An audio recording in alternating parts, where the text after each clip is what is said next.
Peace and welcome to In the Bonus, a hoop show for hoop heads. I'm holding it down with my In the Bonus host. We got Luck, Ball ball player player luck. Luck. Yeah, man. Yes, yes, The yes. Clyde Drexler of Oh these, yeah. basketball broadcast hosts. You know what I'm saying? Oh yeah. And Represent, then we got represent. and then we got Simba who wants to wear LeBron shoes. You Nah. got We you got my pegged. man Simba with all the data and the stats and the with the match. What's up, everybody? And How you guys doing tonight? What up? yeah, and we are holding it down for our brother Av, who he's in the middle of a TLC moment with the fam, and Yes, we yes. can't wait to get him back. So That's right. we can continue to rock on. All right, Yes, y'all. yes. So before we move any further, we got some business to take care of. Brother Luck, will you help the Yes, people understand what we're indeed. doing? Yes, indeed. Yes, indeed. Thanks to all our sponsors, Total Package Energy and Bats Footwear, along with the Redeem Vacations. Please keep supporting us. Thank you for all your support. Absolutely. Thank you for your support. Go mob their websites. Tell them that the Real HD show and in the bonus sent you to rock out and have y'all be a part of what we're doing with the channel and with the show from a Oh yeah, commerce standpoint. We need y'all. We need y'all. Support those. They support us if you support them. That's Okay. right. All Tell right, that. man. Yeah, man. So without further ado, we're gonna go into Hoop Streets, the unique way that ball meets life, the unique way that ball meets life, and we're waiting for the rest of our in the bonus crew to show up, and as soon as they do, we will rock out with the meat and potatoes of the show. But before we do that, and I hope everybody will be in here by now, let's look at an oldie but goodie. Hit it.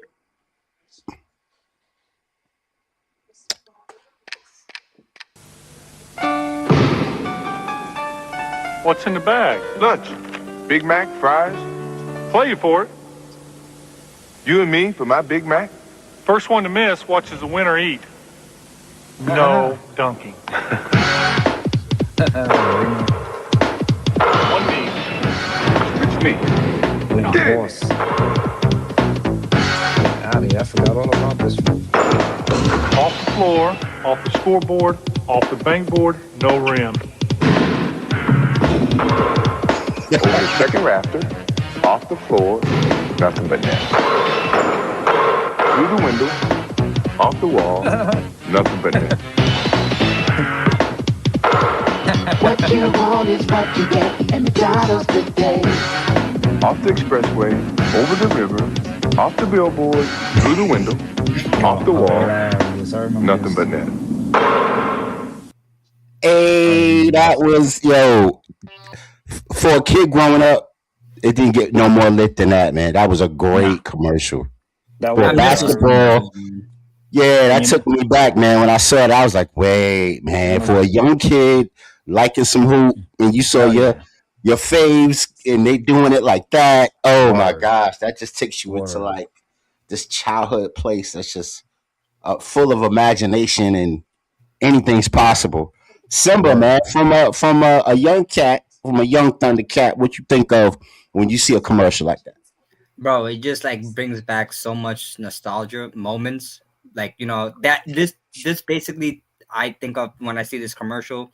It's just like how commercial should be. Now you see all this commercial. It's all like trash. It's not even the greatest. It's not entertaining. Like even for a McDonald's commercial back then, what we just saw, right? It's just like wow, it's amazing.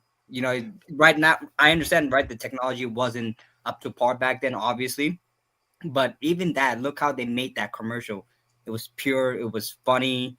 It's just for a damn burger, right? That's what we say. It's only for a damn burger. They took it that far, which was great. Which was great. It honestly mind blowing. Kudos to them. Great thought. Yeah, David Facts. Stern, man, and he was a great marketer for the league, man. He took them two dudes Phenomenal. and Phenomenal. said, "We're gonna make y'all the face of the league. We're gonna put Mm-hmm. a creative script behind y'all. We're gonna partner with this, multinational brand, and we're gonna blow y'all up. Y'all gonna become rock stars." I'll never forget when Charles Barkley knew Jordan was the it man for the league. He said they were in was it Greece? Where'd the first Olympic team play? I Was it think Greece. Greece? I think Greece. Okay, Think so. Greece. So they Think said they so. were in Greece and a pretty nondescript country, right? They're not like a big G20 country or anything like that, right? Right. But when when Bird and Jordan stepped off the plane, they got mobbed like they were the Beatles or something, bro. Right. It was Right. crazy. They got mobbed. You know what I mean? Like they were Mm-hmm. like, and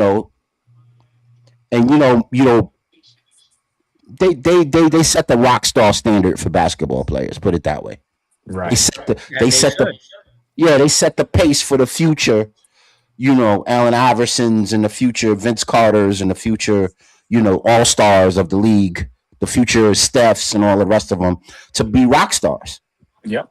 They set the standard. What does that commercial take you back to, bro?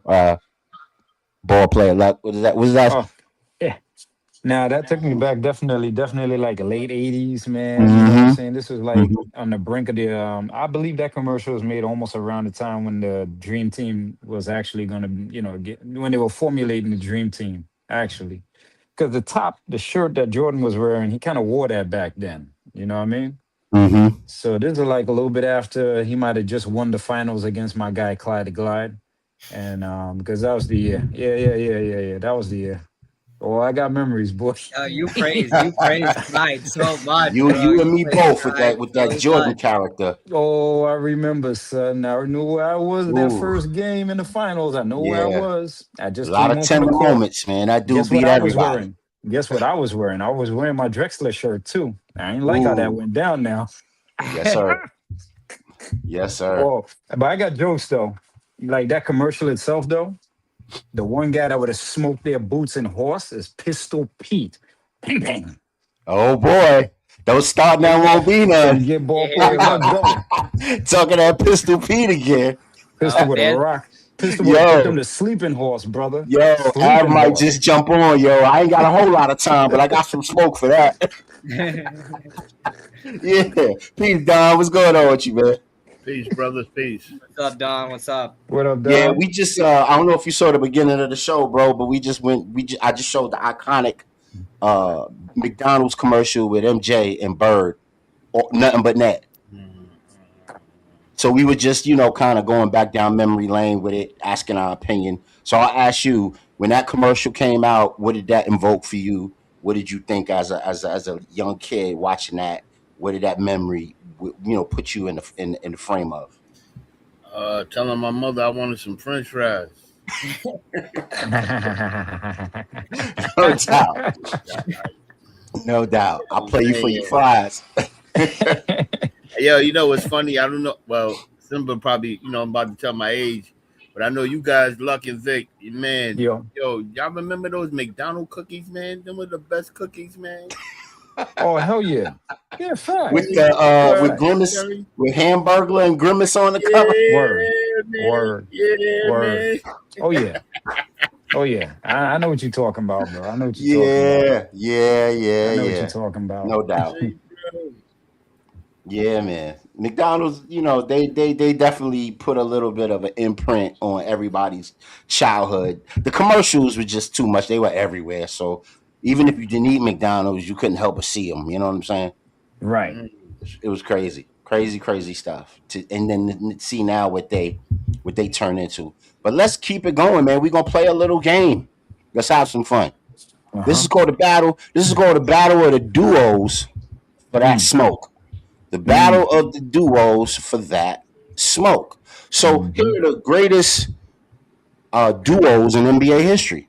They rack up championships, if not playoff appearances, if not finals appearances. Mm. And we have our wheel here. We have our wheel here. And our wheel is going to direct us to who is going to have smoke with this particular duo. Because what we have to do, Simba, I hope you're ready, bro. Simba was a little nervous in the pre-show. He was like, I don't know. All right, so Don, so this is what we're doing. The spinner wheel will spin. If it hits your name and your number, you have to. It'll land on whatever duo you is, and your job is to pick an NBA duo that exists in modern basketball that will possibly give that duo some smoke. Mm-hmm. Okay. You ready, bro? Yes, All right, sir. cool. All right, let's get to it. Without further ado, now we got some people missing. Tomcat ain't here yet, and Av is not here. So if it lands on them, we'll just spin again. But Mm-hmm. hopefully we have enough so that we can have at least three rounds of this and have a little fun. All right, here we go.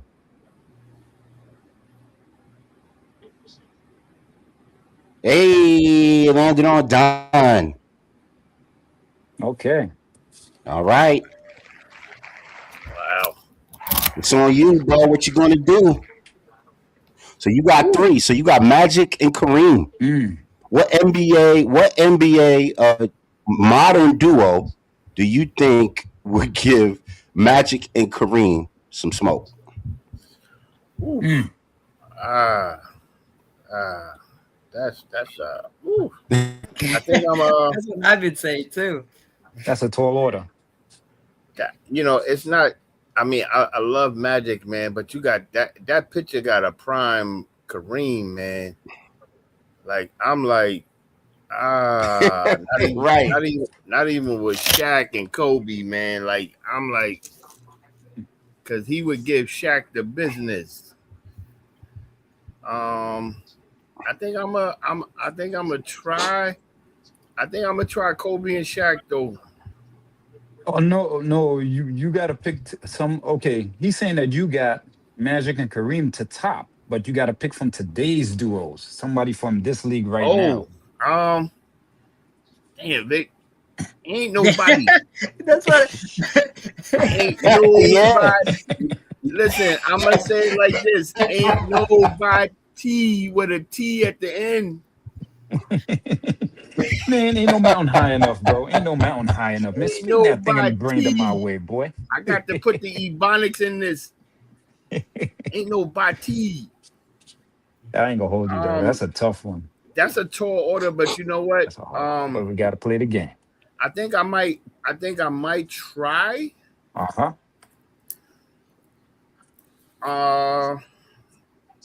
I would. Can we mix and match the players of this modern era? Nah, it got to be from the same team though. Okay.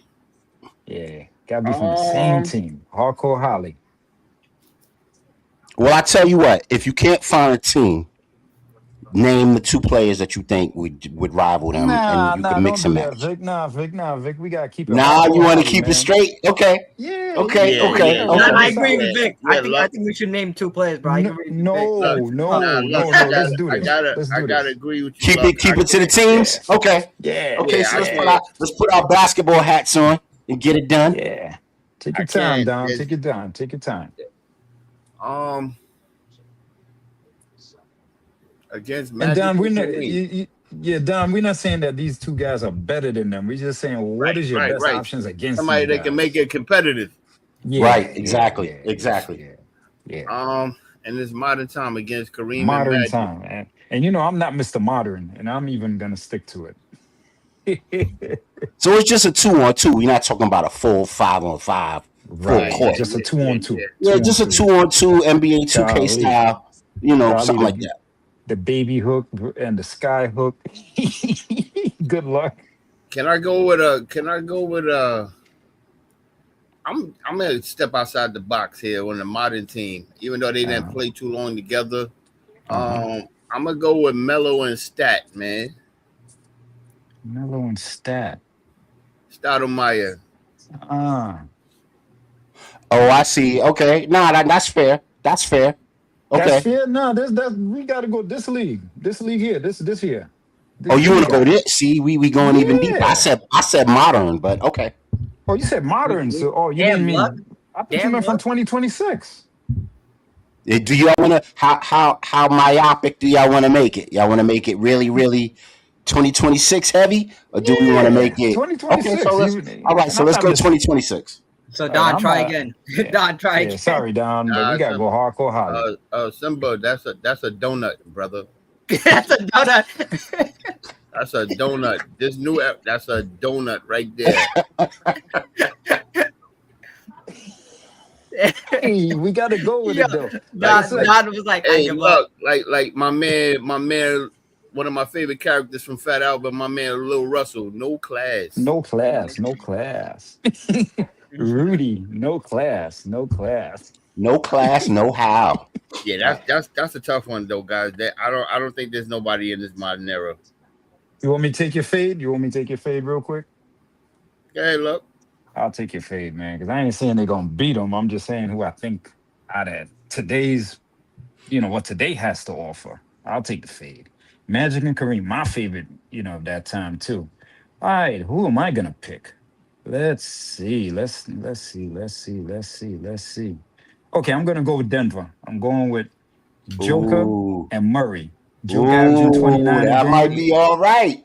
He's a passing Hey, machine like Kareem was in his time. For this time period, he's the passing big like Kareem was the passing big in his time. all And then right. There Jamal we Murray go. ain't gonna be no magic, but Jamal Murray's 23 a game, probably like a 7 assists or whatever.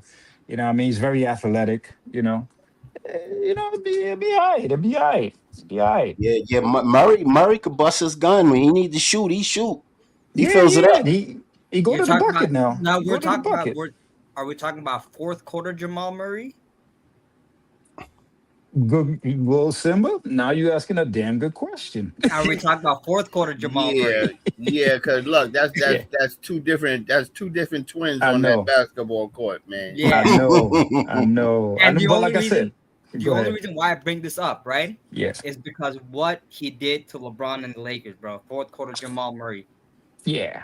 Yeah. That's Prime. why I'm asking. Like, are we No talking doubt. Yeah, about fourth we quarter talking about. Jamal I, Murray? I I, like that. I'll I tell like you the what, plug. that fourth Hmm. quarter Jamal Murray, Yeah. he also bust Donovan Mitchell ass when he was with Utah. Yep. Mitchell ain't no joke. Yes, He sir. ain't no joke now. Yeah, I like Mitchell. So yeah, we're going fourth quarter Murray. You got Hey, to you get know prime what? Murray. Hold on. Let me throw a crack at this, man. How about we Okay, go do ahead. this, man? Go ahead. When healthy. How about we do Embiid and Tyrese Maxey? That's legal. Oh, That's fully legal. okay.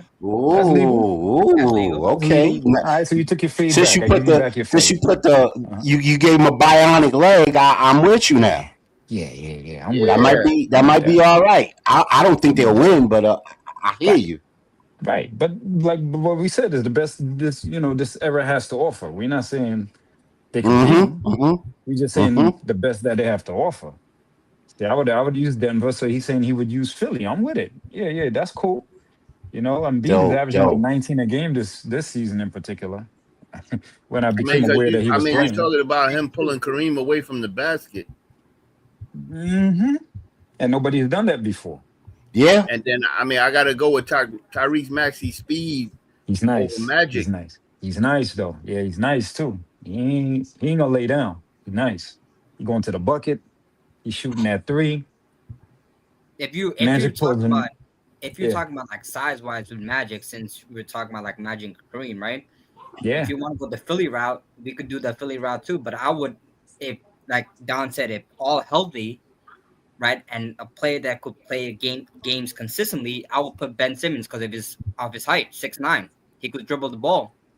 Man, first of all, I'm sorry. He is such a disgrace. I Like a know, but fall I'm from just grace. saying. But Let's not imagine, no, let's not imagine. listen. I'm starting to scratch. I'm catching rash talking about him right now. Let's not talk That, about him. hey, look, man, Damn, I I'm think itching. that dude there I'm worked for the allergic to him. Northwell system, man. North. Yeah, I'm allergic. I'm allergic to him. Let's not talk about Ben Simmons. You're making me itch, bro. You're making He me itch worked for right the now. Northwell health system, man. That's how bad he stayed broke. No doubt. Yeah, I'll get All my right, well, let's allergy get it, talking man. about Let's roll Ben this Simmons. wheel. Roll that wheel. Let's get this next comparison going. Uh-huh. What we got? Oh, it's me. It's on the Simba. Okay. Ooh, I Simba. think What Shaq and number? Kobe, right?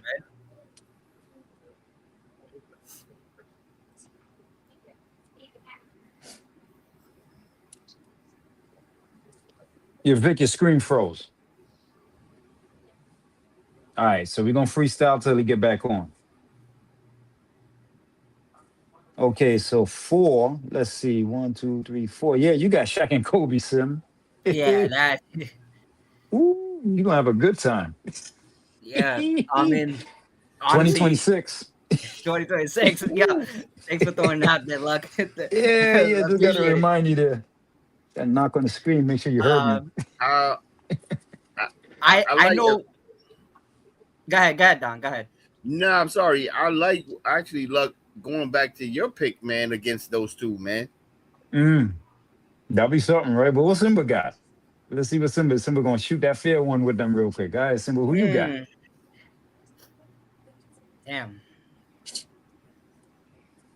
Shaq and you Shaq and Kobe, man.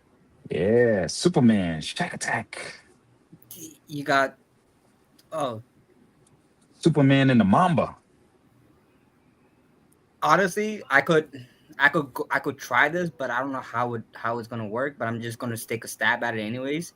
Mm-hmm. I'm gonna pick Wemby to bring Okay, Shaq out the paint okay, because I like Wemby it. could do everything. He could shoot and stuff like that. Take Shaq out the paint. I like it. But now the only problem is Kobe. Which Spur is gonna be with Yeah, which Wemby? Spurs That's is what you're gonna looking be at. like competing against Kobe, man? That's the only thing. Which Spurs player is gonna compete against Kobe? So here's this. Check this out, right? These are your picks. The Spurs is your pick. So let's work with that, right? Yeah. So you could either go with the popular consensus from by what I'm seeing on the internet, they're talking about Fox is averaging 24 points a game. Or you could go with my guy's nephew Stephon and, Castle. and go with Castle because we Yeah. know he's a That would be two-way phenomenon. yeah, We that's know why this. I was going. I was going with Wemby because I like if I put Wemby there against Shaq, Wemby That's could gonna be shoot. something. He could like Yeah, get Shaq out the paint, right? So it would be yeah. perfect. I'll go Wemby and Stephon Castle. Why not? Yeah, you're gonna have to go with the Castle because he's a two-way player. Yeah, because Fox I'm ain't I'm on not that gonna put level. I'm not gonna. Eh, I wasn't not thinking about De'Aaron Fox. The only reason why Okay. is because that post, that one-on-one post, if Kobe gets, Magic.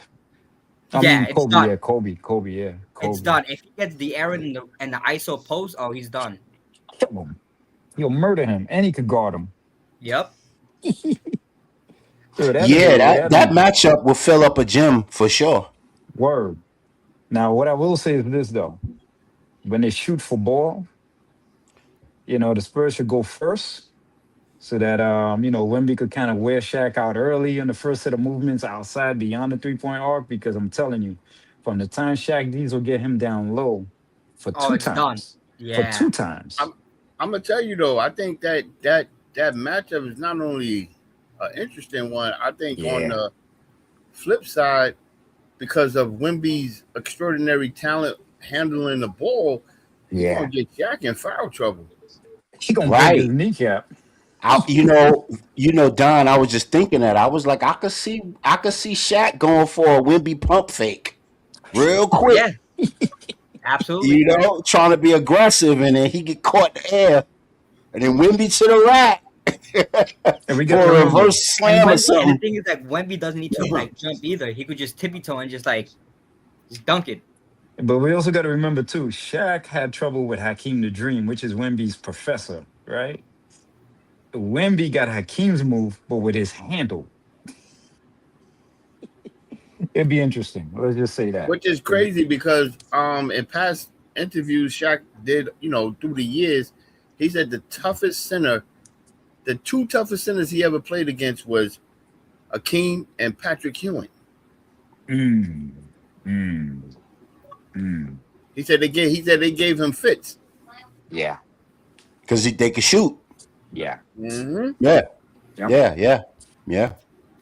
All right. Well, that's an interesting joint. If we had our full panel up, we could do Yeah. another. We could do like two more, but we'll But we'll keep it moving. We'll keep we it can save moving that for for now. them. We can save that for them for another night, man. They come through. Yeah, we yeah. can- I'll we do that definitely again. put that in there, and we can rock out with it. Yeah.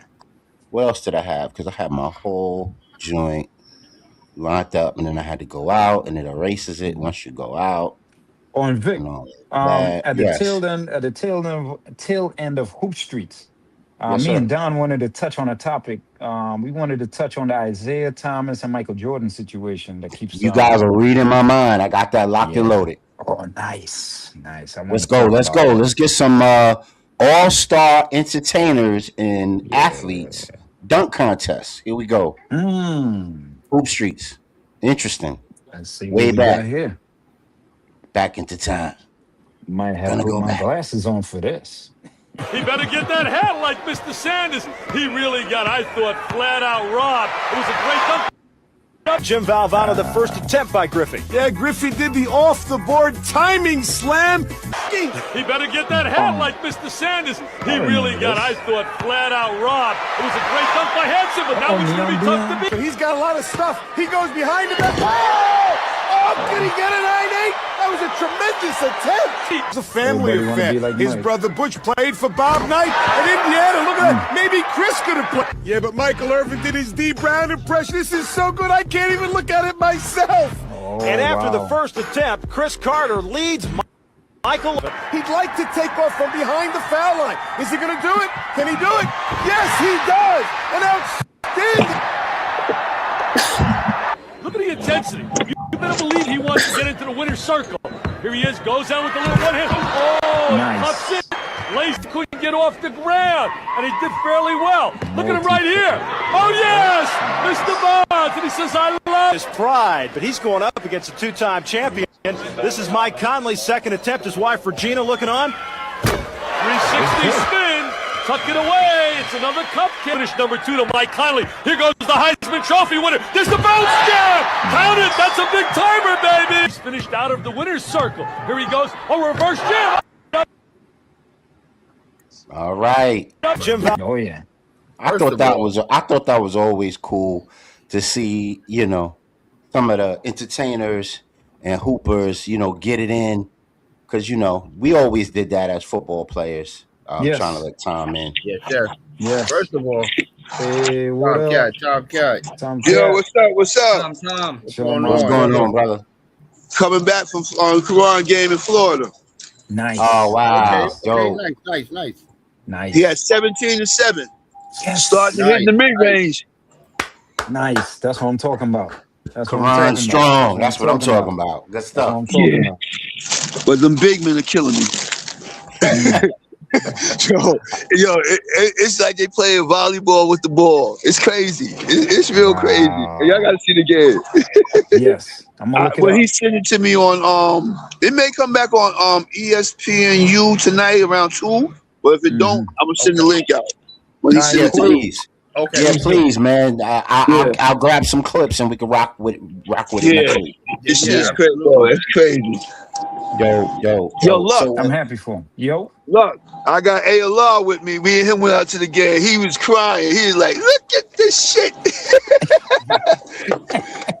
It's crazy. Oh, man. That's what's up.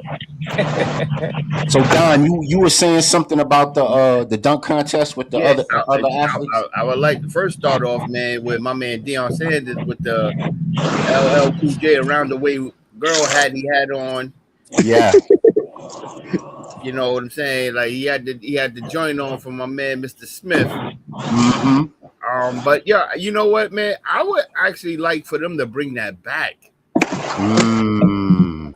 I would love for them to bring that back, man. I think it'll give the fans some more enthusiasm to watch the game again a little bit.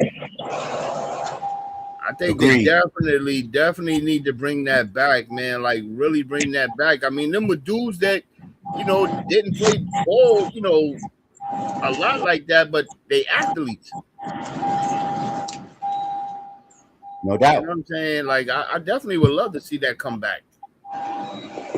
No, that's real. Do you think they should make it part of All-Star Weekend? Absolutely. Yeah, I mean, they should do it. And you know what? My thing is like it shows it reminds people that some athletes are not just one sport athletes. You know, like when I won a championship at Nassau's intramurals, we won it against the football ball players, man. It was their Mm-hmm. team. It was Mm-hmm. their team. Yep. We had to wrestle with them in the finals. Came out of there with a black eye and everything, but them boys could play. It wasn't even like they could play. No doubt. My opinion is that I think they should put that dunk contest specifically and take off the celebrity all-star game, because I think celebrity all-star game is like a waste. I think the dunk contest would be more entertaining than the celebrity like all-star game. Yo, what I think would be more entertaining also too, bringing that particular type of dunk competition would be cool. Like you say, you get some baseball guys coming through, football players coming through, boxers. You know what I'm saying?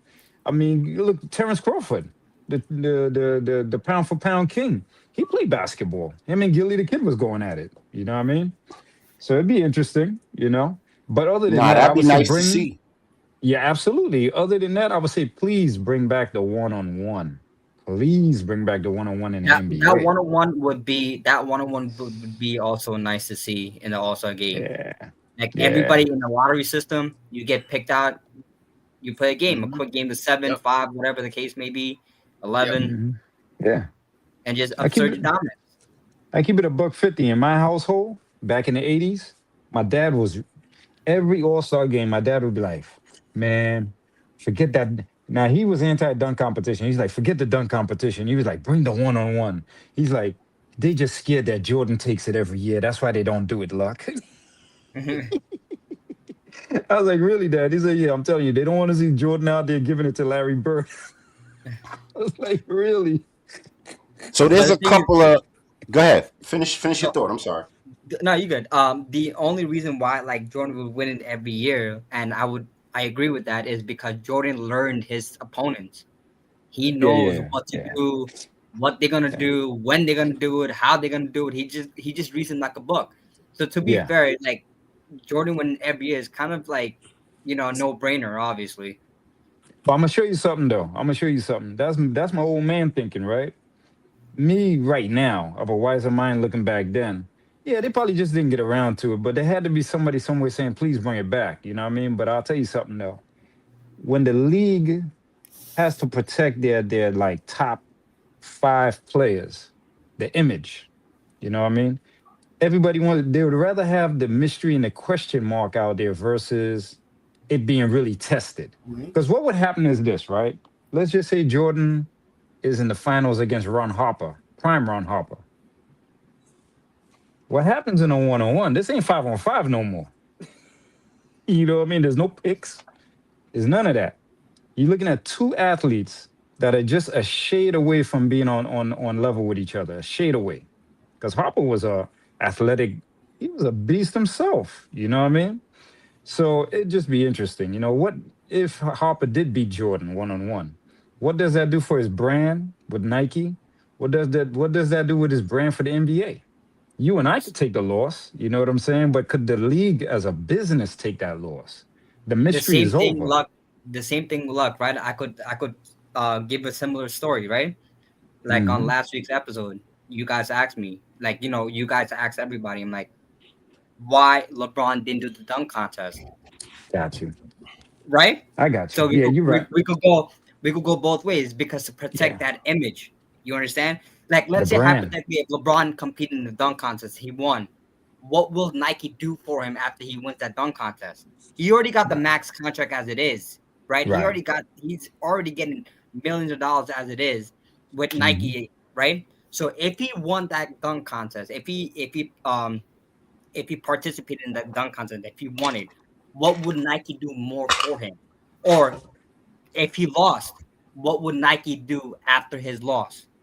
How would Mm, Correct. how would they portray his image? You understand? Correct. The mm. same thing. The same thing. What you said about Jordan and Harper. Same thing goes exactly with the dunk contest too, right? Right, Some man. people, yeah, some people go like they talk about Zach LaVine versus the Aaron Gordon dunk contest, which was really good. but to them, they're big time players, but they're not big time players as like Jordan, LeBron, Kobe, and all of them because because those players have those self images in them. Correct.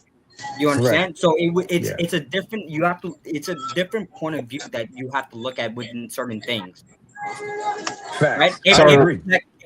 So real quick. So Simba, real quick. So we don't eat up all the time. What do we make of this controversy? Here you go. What you want?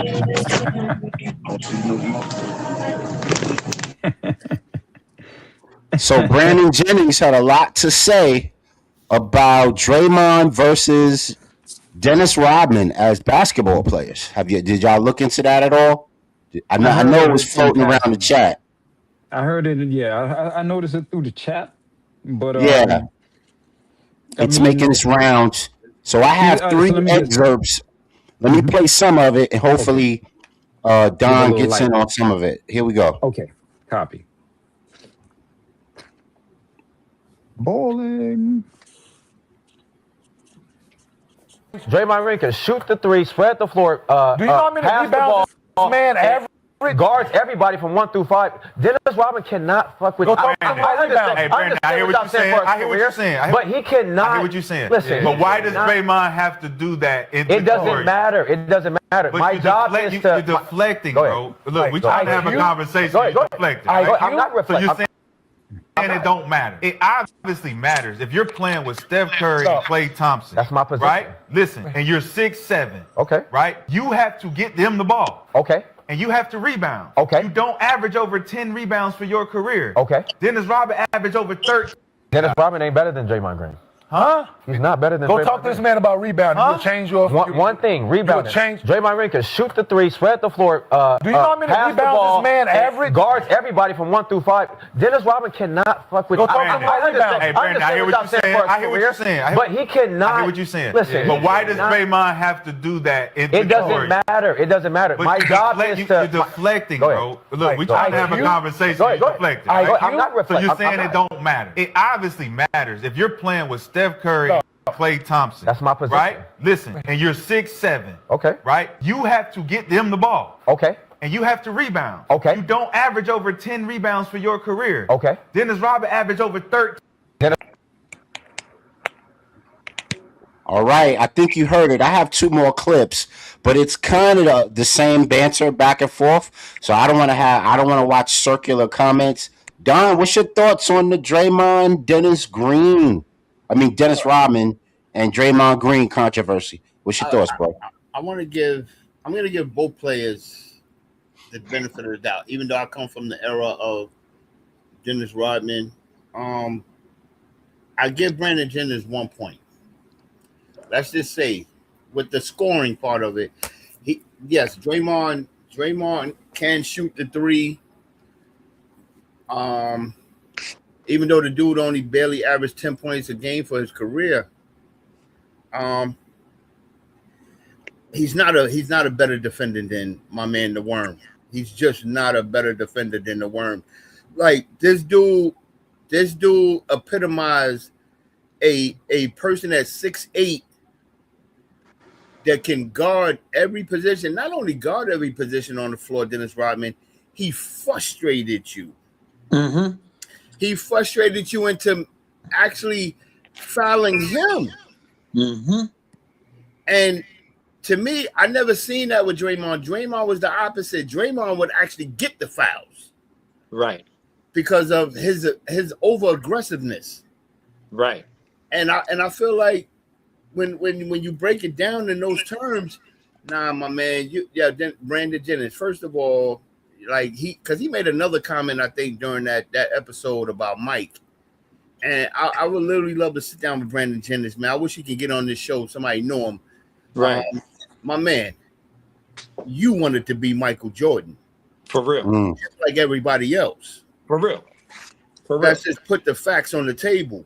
Yeah. So, honestly, I remember guys growing up with me, they wanted to defend like Dennis Rodman, to be able to defend every position on the floor at a high efficiency. Right. And that was the thing that I loved about Dennis Rodman. And people forget when he played in community college, if you go back in history, Dennis Rodman averaged over 25 a game. Yeah. Talk that talk. Averaged over 25 a game.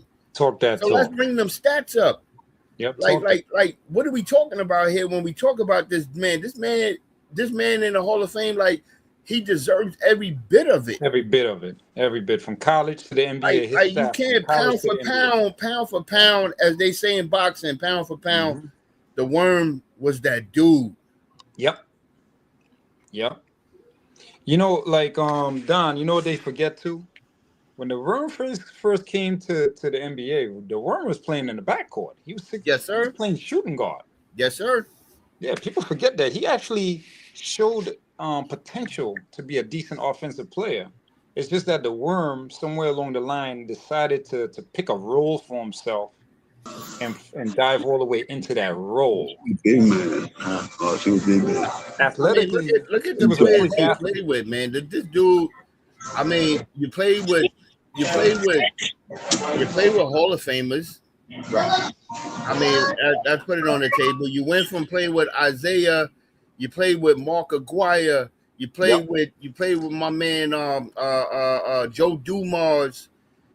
Like you played. I mean, Rick Mahorn. I mean, and my man Adrian Dantley at some point came through. You know what I'm saying? Like, so, and then you went over to the winning team even more with Mike and Scotty and Steve Kerr and BJ Armstrong and Tony Stacey Kukoc. King. Like, I can go on and on with those teams, man. So all scorers. Like you know, Scotty Burrell and these cats, man. Like all scorers. Like this dude, like you said, Lux, he changed, he revolutionized a player playing all five positions on the defensive side, man. Yes, sir.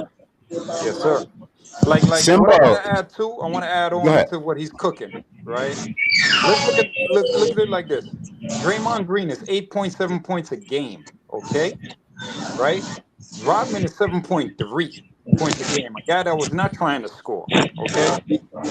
Rebounding wise, Rodman is 13 rebounds a game, career average, apexing like 17, 18 a game, right? And this guy, Draymond, is seven rebounds a game. The only area Draymond Green really beats him in is really assists, 5.6. You know what I'm saying? So my thing is like, look. That's his job. That's Draymond's job compared to what Robin was doing. Right. Rodman got a different job. Saying both these guys decided to go for it. These guys could have been better. And well, let me say, both of their games could have been more attractive if they really had chosen. I'll give them both that. Draymond Green is like a poor man's Magic Johnson, honestly. He's a Michigan player. And he tried to emulate Magic's game, but it's a poor man's version. I don't mean in a disrespectful way. You just can't be a Magic Johnson. That's something special. That's a once-in-a-lifetime talent. You know what I'm saying? But Draymond came through the Michigan college system. He patterned his game behind Magic a little bit, whether he knows it or not. You know what I'm saying? The passer, the rebounder, so on and so forth. He's a little taller than someone should be for handling the ball the way he does. Because Draymond Green is a point forward. You know what I'm saying? But I wouldn't take him over Rodman because I felt like Rodman downgraded his offensive game because he's playing around all these killers. You got Isaiah, all these names you call, they're all killers. He don't need to score. He needs to do what they can't do, and they can't rebound. They can't defend all five positions, all right? I've not seen Draymond do that in the NBA. Like, really, come on. I don't see him guarding Joker. I can see Rodman making a try with it, though. So, that kid, I don't know. I think even though he's an NBA player, I'm not taking that away from him. But I don't agree. Can I ask you a question, though? Right? Yeah. Why are we listening to this guy who got his career ended by DeAndre Jordan dunking on him and he never touched the basketball? Like, why are we listening to him? Like, come on now. DeAndre Jordan dunked on him and ended his career. After that, he never touched a basketball court ever again. And we're listening to that man talk about basketball. I didn't want to say nothing because that same man thought he was better than AI. Yeah. Come on, please, Don. Yeah. Come on, that bro. part right there. Or you heard Stephon Marbury said to that same man? He said, "Listen, dude, you talking about me? You're too small." He said, "Let's play a one-on-one, and we keep the one-on-one in between the paint and only the paint." I mean, and I'm talking about those guys on their level. You know what I'm saying? I'm just. I mean, how many good years Brandon Jennings honestly had, man? Because he's on the Milwaukee team where he was like the man. So, yeah. After that dunk, what DeAndre Jordan did, he never was the same. His career went downhill. So let me ask you a question. Why are we listening to a man that got his career ended by a single season dunk? Like, whatever he says is irrelevant, bro. He thinks that Draymond Green is better than Rodman. Let him talk, bro. He's just making a fool out of himself. We established who's the better forward, Draymond Green or Dennis Rodman. We all had a piece. Even I know my piece. I know who to pick. Let him talk, bro. He's looking like a fool of himself as it is already. So, yeah, but I think he's mad because nobody talked to him about being the GOAT. Never in that conversation. Never in that conversation. I mean, he can go milk the GOAT and bring me some milk. He's like, he's like, I am a somebody. But this is what it's about. He's just beating his chest because, look. We are guys who are talking as fans that play ball. You know what I'm saying? And so my respect is not outside, the box of that. You know what I'm saying? But as a fan looking in, he's a guy who, in his time in high school and whatnot, everybody thought he was going to be the next one. He's one of those guys. There's so many of them all over the country. There's a person in every school system that everybody think is going to be the next one. And he came out of there like anybody else thinking he was going to be the next one, come to the NBA on that level, and was humble. You know what I'm saying? He wasn't scoring 20 a game. He wasn't averaging 10 assists a game. You know what I mean? He too had to pick a role and play the role. The funny part is Brandon Jennings didn't mention that everybody's trying to trade Draymond Green from Golden State now to get a better player. He didn't mention that, right? He was trying to hide that away from him, Of course. Well, you know how that go. All right, so before we run out of time, let's get the salty Zeke about MJ. Let's get salty Zeke in here. Let's go. Let's do this. All right. Let's do this. You got footage on him? Yeah, we're about to bring it up right now, so we can get to it. We can get Tomcat's response. Here we go. Basketball record, but then when y'all say who the greatest, y'all talk about the guy that gave you some shoes and gave you some warm-ups. I know we talk about Jordan, but he leads in no statistical basketball category. But yet we say there's an argument about him being the best. But then when you look at Kareem and you look at LeBron, those guys lead in several statistical categories. But yet we say somebody else is better. And, I'm just giving you the evidence. Yep. Okay. All right, there it is. Okay. And here this is.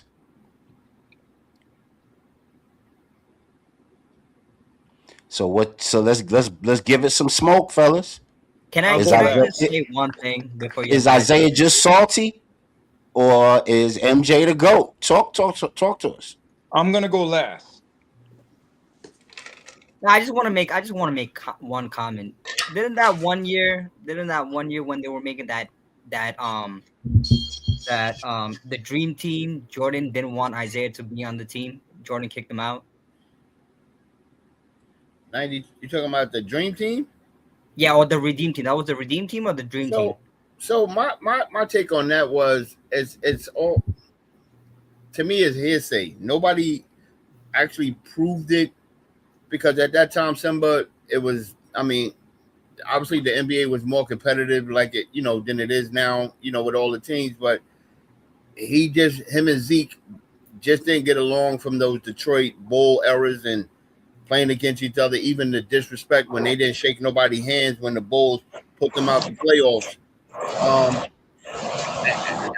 I feel like this. I love Zeke, man. I'm an Isaiah fan. Don't get me wrong.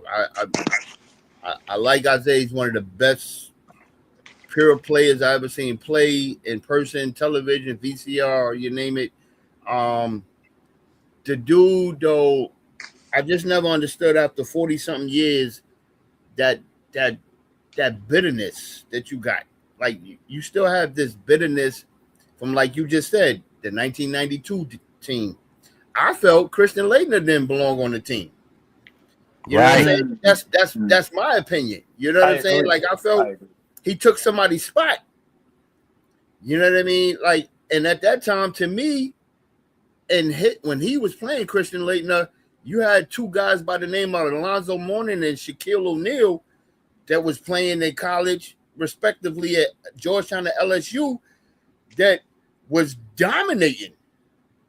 You know what I mean? Like, so, again, I think it was hearsay with that whole Mike didn't want him on the team, but there also was reports that actually came out, people don't bring up, that Isaiah should bring up, that Karl Malone said it in the interview, he didn't want to play with him. Scottie Pippen, there were some other folks. So you point Mike out because of your bitterness with him. Like I told my brother the other day, I feel like Isaiah is so bitter, not just because of the whole thing with how people feel about Mike. I feel like he's bitter because he was the one to bring a championship back to his hometown. And let's just put it on the table. But almost that indifference, I think, is because he took over his town. Yeah, that too, Tomcat. Yeah, he took over. I think he did say it because he didn't want to play. He got Isaiah, and then with the Karl Malone thing, how when he went back after that next season, he was dogging John Stockton, and Karl gave him the elbow. You know what I'm saying? I think it's bitterness. It's bitterness. I think it's. Yeah. I don't know. I think it's because it's his town. When it comes down to it. Hey, look, let me ask you a question about Zeke real quick. Do you think Zeke was a little bit bitter that Jordan became the crown prince of the NBA when Zeke was just as talented and didn't really get to shine? And then, of course, Jordan took off commercially, like we just showed with the Magic, with the Michael Jordan and Bird commercial.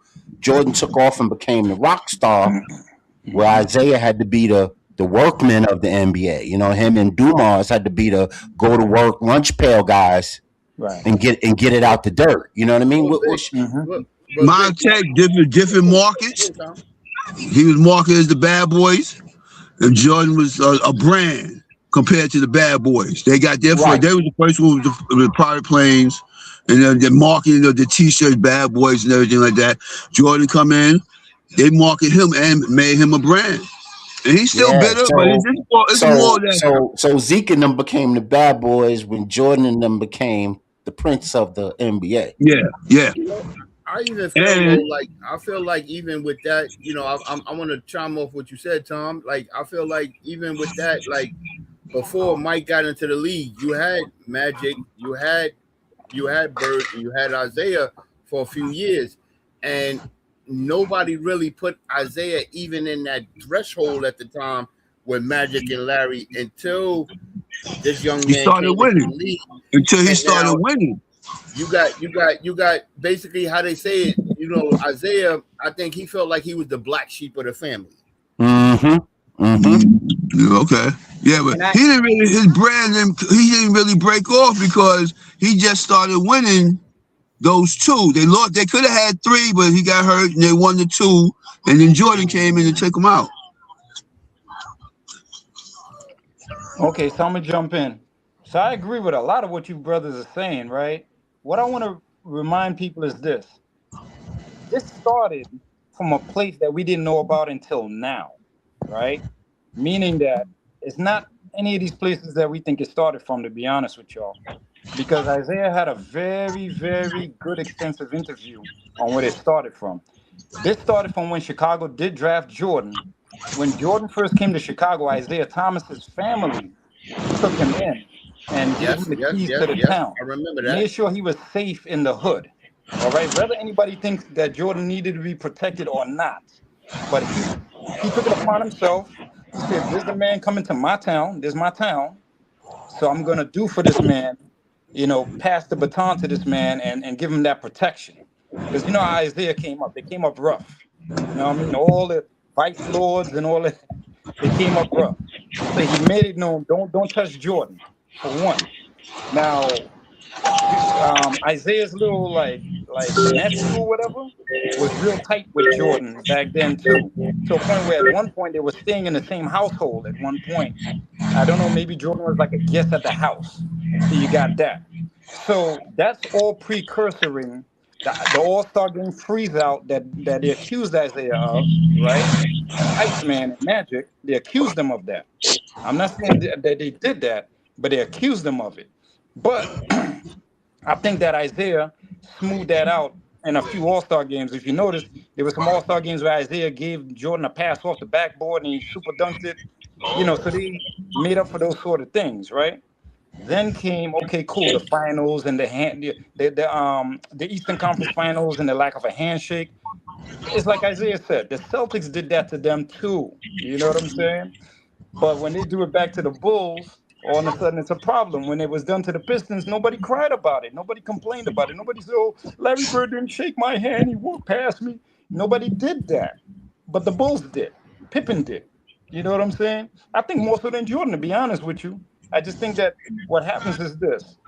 When your second in command does something, you have to take the brunt of the hit for him. So Pippen might have made his little comments, and then it looked like Jordan was making comments. And I know from listening to Jordan speak, he would never make a comment about that. He's too tough for that. That ain't his style. You slam him on the ground, he get back up, he go in the weight room. You know what I'm saying? So the same thing. When Rodman made his comments about Larry Bird, if Larry Bird was a black ball player, he'd just be average, a good player. Isaiah didn't say that, but all of a sudden they said Isaiah said it. Why? Because Rodman said it, and Isaiah backed him without really saying, yeah. He just he didn't shut him down. So it just looked like, okay, the media want to put it on Isaiah. So Isaiah had a lot of pressure. Then you got the situation with the Dream Team. We all know the story about that. Then you got The Last Dance, though. And The Last Dance was the last straw. He came onto that documentary thinking that he's going to be respected as a guest on the documentary. So when they were interviewing him, he was in a great spirit. If you notice, he was smiling, he was talking, he was real righteous on that documentary. Is when he saw what Jordan had to say about him. Now, this is where I'm going to pick on Isaiah a little bit. So when Jordan said, Isaiah, he said, after Magic Johnson, Isaiah is the next greatest point guard. I respect his talent. And that's what he should have held on to. But you know what he held on to, right? I can't, I hate him. That's what he hung on to, is the I hate him part. And I'm just sitting there looking at Isaiah like, oh man, Isaiah, don't let that do it. Don't let that do it. The man said behind Magic Johnson, you're the greatest point guard. That's the one you walk away with.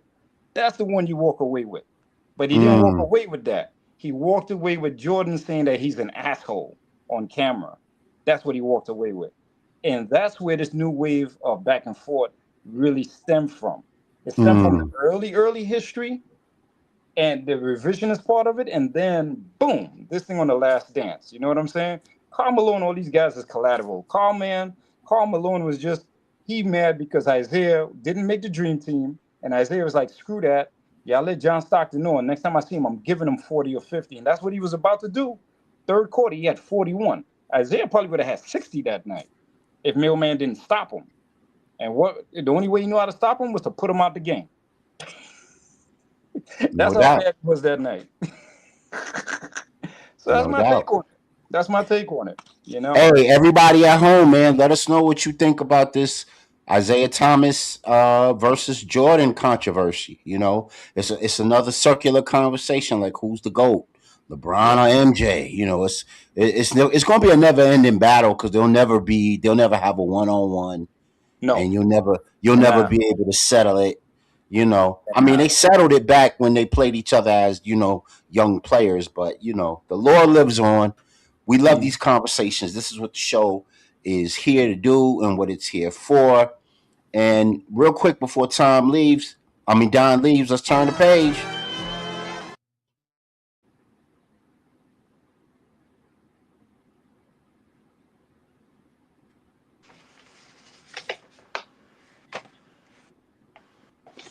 Y'all ready for that real quick?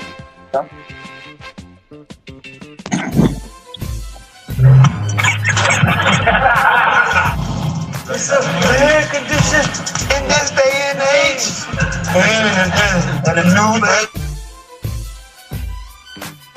All right, so we doing our 75. Here's a reminder. Simba, can you read this off to the people so they could be reminded of where we are in our top 10? I'll turn down the music a little bit. Do you want me to read out? Do you want me to read out everybody's top 10, or No, just the top 10 that we settled on at the end of the first top 10 of our 75. All right, cool. So for the all 75 bonus that we all discussed and we put him as a team as a top 10. Number 1 is MJ. Number 2 is Kareem. Number 3 is Magic. 4 LeBron. 5 Bird. 6 Bill Russell. 7 Will Chamberlain. 8 Kobe. 9 Hakeem. 10 Shaq. All right. Understood. All right. So with that being said, sorry for the little extra that's there, but I know you got to get ready to bounce. Don, do you have you want to read off your 11 through 20 if you have it? 1 second. Okay. So what does everybody think? What does everybody think of the top 10 and how we pulled that off? And any squabbles? Everybody want to squabble up? Before we start, Don, I don't have your 6 through 10 players. I didn't write them down. I need your 6 through 10 players. I have your 1 through 5, but not your 6 through 10. Okay, I had 6 to 10. I had Dr. J, Larry Bird, Charles Barkley, Dominique, Tim Duncan. Wait, say that one more time. Dr. J, Larry Bird. Larry Bird, Charles Barkley, Dominique Wilkins, and I had Tim Duncan. Wilkins and Tim Duncan, that's 10, right? Yeah. Copy. Thank you, sir. So, so with that said, right? Seeing how you had Dr. J in his group, I had Dr. J in mine. Tom, you had Dr. J in your top 10, right? Tomcat, your screen froze. You can hear us? Anyways, Tomcat has Dr. J at number 4. So you know what we're gonna have to do at the end of the night, right, fellas? Oh, so you think we gotta recalibrate that? We gotta recalibrate. Dr. J is gonna be in that top 10. Okay. Yep, I'm mighty sure. Okay. We'll leave that to Simba to do the mathematics on, and next time we come on, we'll see where that falls in the great pantheon of mathematics and how that works out. Indeed. We're not going to do it right now. That's no, we ain't got to do it right now. Too much time. We're trying to get on to the next one. So I know you got to go, Don. Do you have your 11 through 20? You want to read yours out? So I have I actually have 11 through 19. I got okay. I got Isaiah Thomas. I got Hakeem Olajuwon. I got Scottie Pippen. I got Clyde Drexler. I got Bill Russell. I got Shaquille O'Neal. I got Patrick Ewing. I got David Robinson. I got Karl Malone. Don, one more time. Just read me after Shaq. Who you have after Shaq? After Shaq, I got Patrick Ewing. I got David Robinson. And then I got Karl Malone at number 19. And Malone. Got it. You don't have an idea for who you want for 20, huh? Look, it's I'm gonna say this. People might battle, people might say this. Just go for yours, man. And I say, oh no, I don't bite my tongue, Luck. Yeah. I'm gonna say my number 20. Yeah. You could call him a dark horse, if you want. I mean, some people might say, but I'm gonna go with because people don't talk about him in this era. They talk, and it's no disrespect to your boy LeBron, man, Simba, but we got to put some respect on Stephen Curry's name, man. I agree. We got to put some respect on this brother's name, man. I agree. Seriously, we got to put some respect on this brother's name. They would not. I don't care, Draymond and Klay Thompson and Sean Livingston and all of these guys that played with Steph, man. That part. Put some respect on this brother's name, man. We got to speak up for the light-skinned brothers, man. Like this dude here is not only, as Stephen A. said, he's guarding shoes as the best 3-point shooter ever in the game. Yes. Like this dude got 4 rings. He should have 5, but that was due to, and I hate to say this to you, Simba, that was due to my man Kyrie Irving putting the business on the Golden State Warriors there. I'll give it a buck, right? I'll give you that. But it's Kyrie took that last shot. That's on him. But LeBron had some fair shares in this moment. He has some things in there. I still feel that if Draymond had not got kicked out the game, like we say, like he always fouls people don't foul him. Mm-hmm. I think that series might have turned to a different subject, but I got to put Steph at number 20, man. Don, you're gonna love my list. Yeah, go ahead, Luck, real quick. I got like 3 minutes. All right, cool. So for my what we saying from 11 to 20, right? Okay, my 11 to 20 is Tim Duncan at 11, Oscar Big O Robertson at 12, Elgin Baylor at 13, Jerry West at 14, Stephon Curry at 15, Clyde the Glide Drexler at 16, Kevin Garnett at 17, Moses Malone at 18, Larry Bird at 19, and David Admiral Robinson at 20. That's my guy. Luck, one more time. Sure, no sweat. After Marbury, who you have at your 16, 17, 18, 19, 20? So I can write them down, please. Oh, no, I ain't got stuff up in there. Hold on. I said, let me read from the top one more time. Yeah. So I got Tim Duncan at 11, Oscar Robertson at 12. You got that, right? Yes, sir. Elgin Baylor at 13. Okay. Jerry West at 14. Got it. Steph Curry at 15. Okay. Clyde the Glide Drexler, 16. Okay. Kevin Garnett, 17. Okay. Moses Malone, 18. Okay. Larry Bird, 19. All right.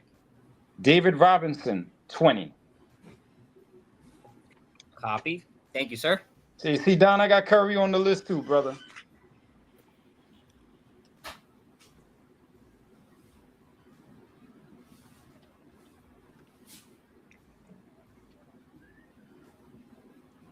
Everybody still there? I'm Yes, here. sir. I'm here. Yeah. Okay, cool. Simba, run down your list, bro.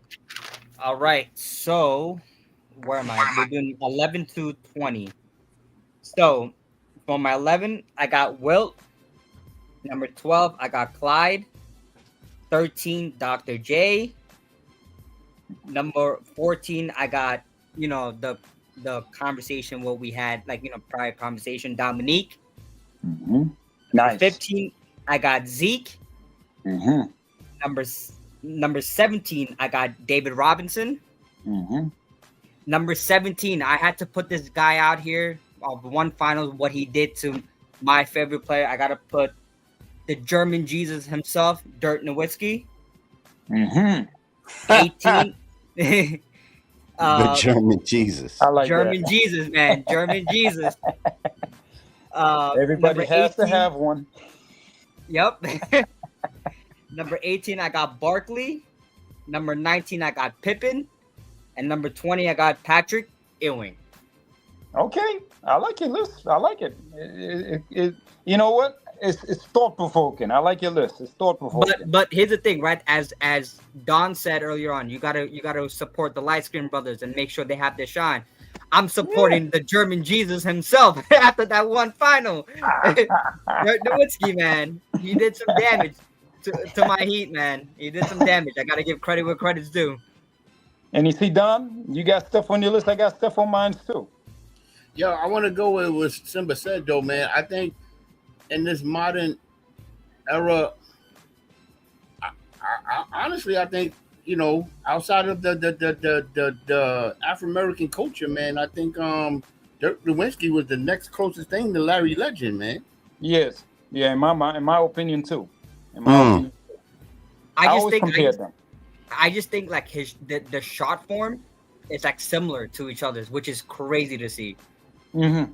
Right? But the way with him, but you couldn't like I watching games with Dirk, man, it was some games, man. You watch it in the game and see the stats and be like, man, yo, this dude just put up some numbers.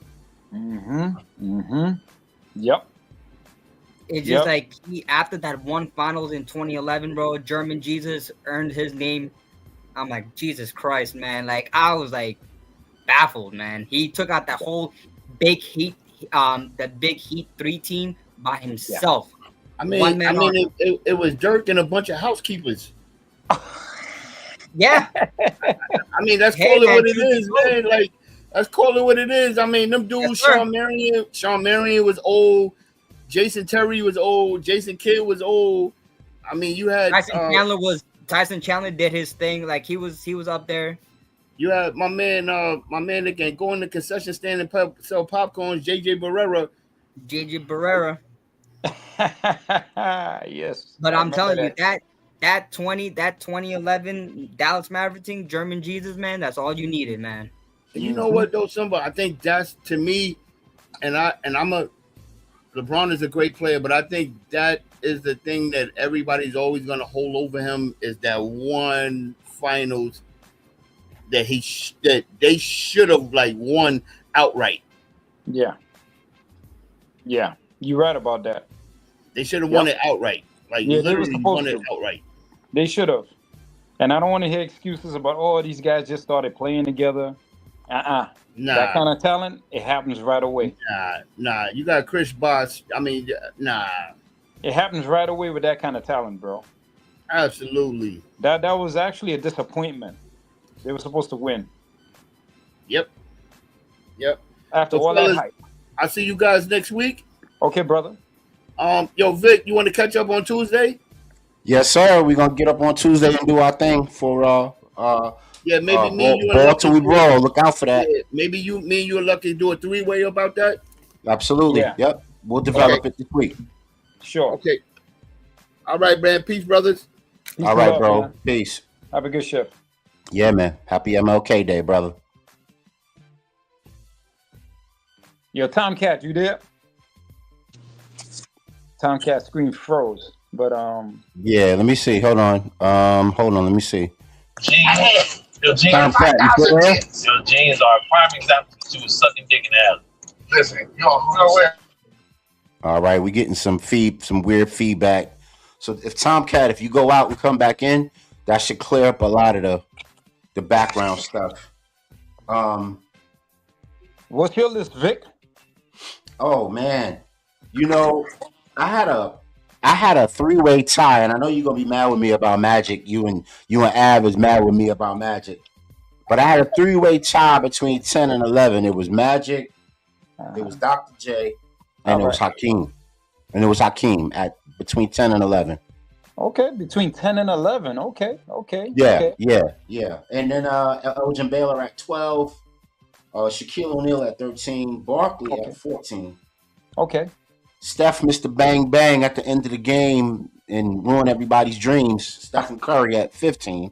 You and I had them at 15 together. That's the funny part. Yeah, because I mean, I never seen somebody outside of without the lights. Outside of Reggie Miller, who's number 20 for me.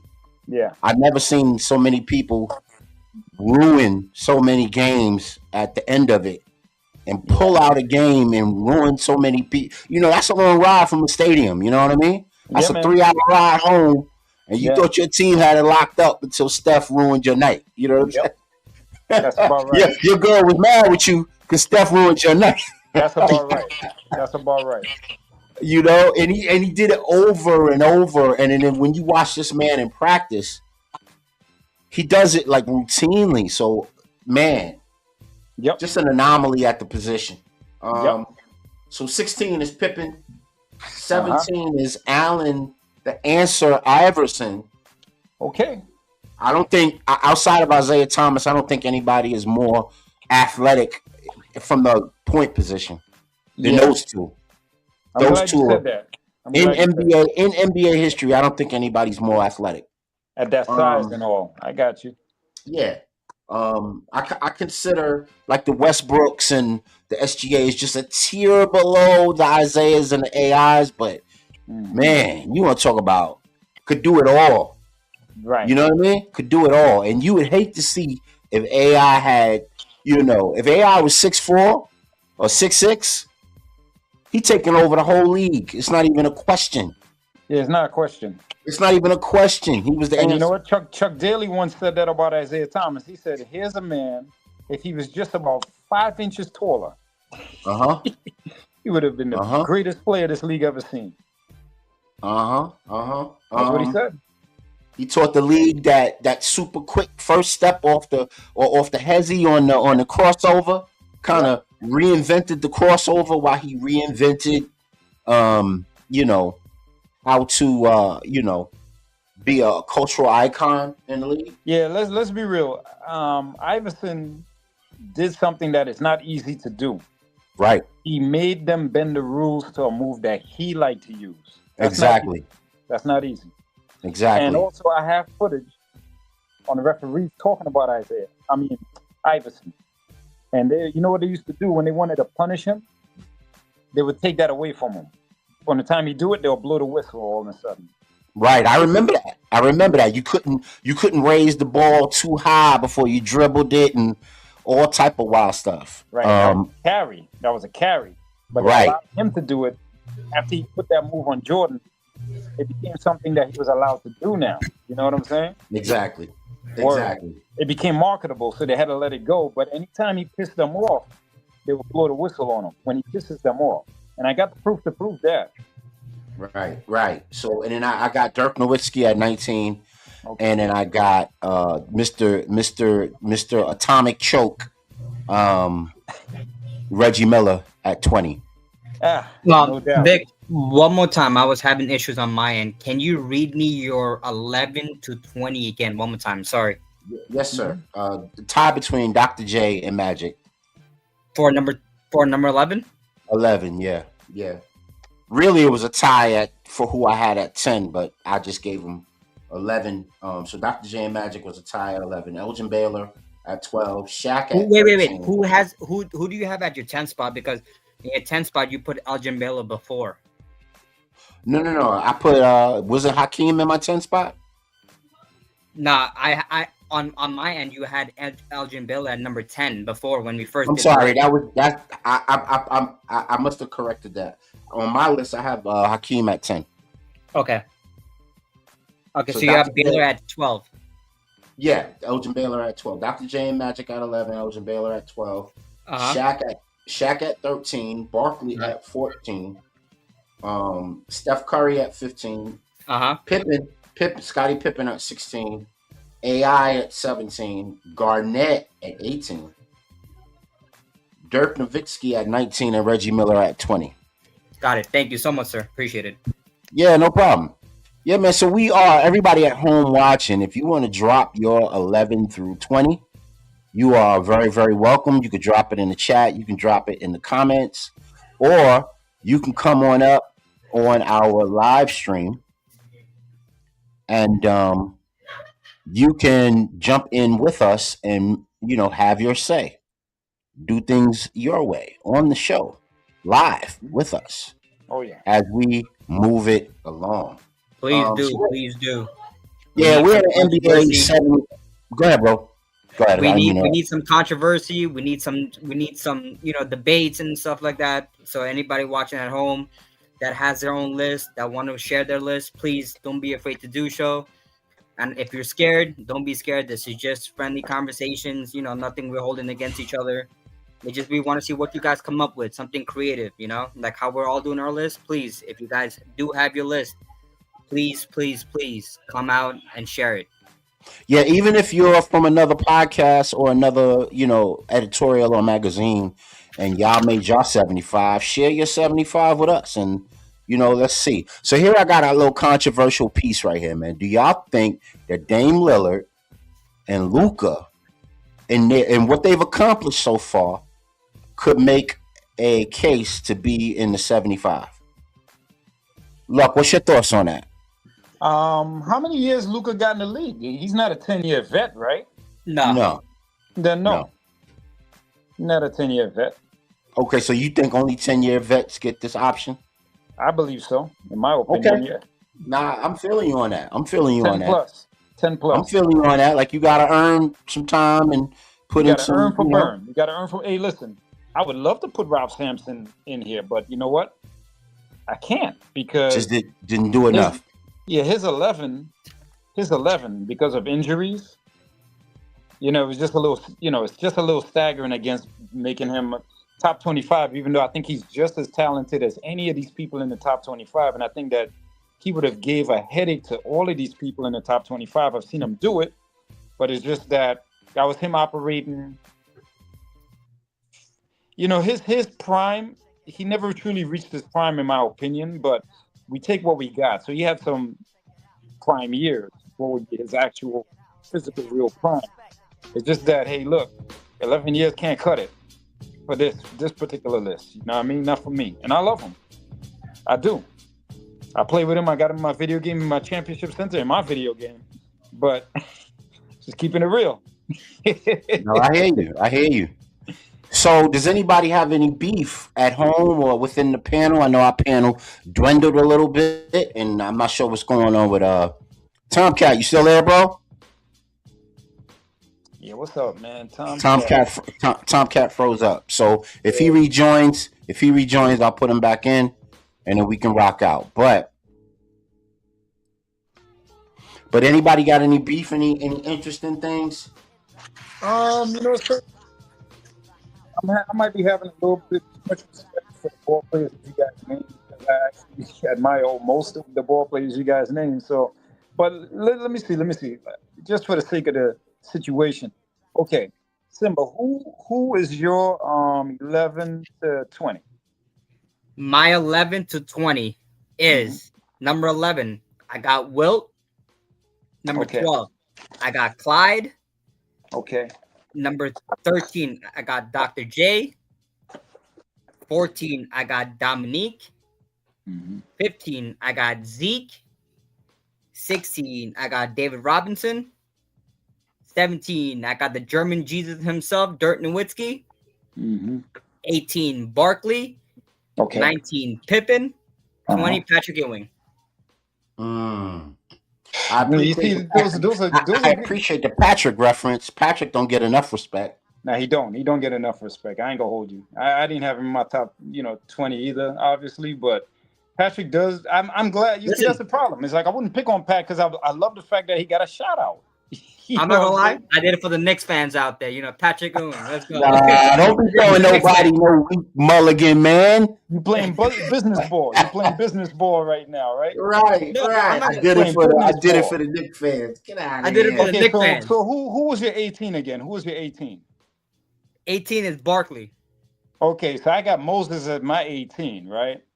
Like Moses was a beast. I mean, let's be real. Barkley's 18 versus Moses 18. My 18 is Garnett. I think my 18 beats all of y'all. I think Moses got y'all. Nah, Garnett got that 18 spot locked up. Moses is 4-4, meaning a sweep to the finals. Nah, Moses was tough, but Garnett came through like a freak of nature, man. I can tell you something that Moses did that Garnett didn't do. What's up? I tell you, he put fear in Kareem Abdul-Jabbar's heart when Kareem was at his apex. Fear, and that's a fact. I saw the articles. We saw the games. Moses gave Kareem a headache. Dr. J took the Sixers to the finals in 77, 88 in 1980, and I think he gave it another run in 83, right? And Doc didn't bring it back, and I love Doc, but he couldn't bring it back against those Lakers, right? So he said, I need help. They got Moses. Moses said, 4-4-4. Yo, you know what? Let me talk about Moses a little bit, man. Yep. Straight from high school. I'm gonna say something about Moses, Mo, right? Yep. I think Moses Malone showed Shaquille O'Neal how to play the game, or at least Shaquille O'Neal should have played more like a Moses Malone. Copy. Because they had that same body type, they had that same prototype of athlete, and I think Shaq's career would have been more prolific, and he would have helped more teams to be champions if he had an attitude like a Moses Malone. I'm gonna be the dirty work because nobody was gonna do nothing with him on the boards. No, he would have out rebound everybody historically. He would have just with Shaq's athleticism, he would have out rebound everybody. Yeah, even the record books wouldn't even been funny about how many rebounds Shaq had. But Shaq wanted to be the star. Shaq wanted to be the star. Yeah, that's the thing, though. Movies and whatnot. You see, Moses came out of high school. That's another thing people ain't realizing that. From the 70s on up, Moses was the first. Well, he was the guy of that era. I'm not going to say he's the first guy to come out straight out of high school. It might be true, but I'm not going to say it, right? Because I got to research that. But what I'm going to say is this. He's the first, like, perennial all-star to have ever come straight out of high school into the NBA. He played for the Houston Stars in the ABA, all right? This is what gives weight to what the ABA was. You had Artis Gilmore, a monster, who played against Kareem in the All-Star games with ABA versus the NBA, and then in the NBA, and gave Kareem trouble, legit trouble, right? You had Moses Malone, gave Kareem and them legit trouble, all right? So that gives weight to how great Dr. J was, Gervin, Rick Barry played in the NBA and the ABA. I mean, it just shows you how great you guys were. So Moses, I have him at 17. You know what I mean? I feel like he owns 17. First grade high school player to show LeBron and them how to come out of high school. But you know what? That wasn't really. They didn't really play that up about him. No, it was too old. It was too. So nobody would have ever known. You just knew he was this enforcer, big brute of a man that was athletic, and nobody could mess with him on the boards. And he was the perennial big man that helped, teams achieve championships. But nobody ever knew that he was a high school phenom. Right. With a name like Moses too, that's a hell of a name to have. Yeah, that great a ball player now, Moses. Good name, you know what I'm saying? So do you think if he went? Well, let me ask Simba. Simba, do you think if Moses Malone went on his own team, like let's say he went to an expansion team, like not the Magic, but what team was he? What team was around back then? Let's say the Sonics, right? The Supersonics before they moved.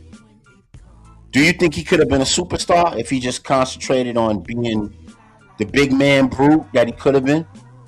Absolutely. I think he could, because the only reason why, as you guys mentioned, I'm gonna pick out what you guys said, right?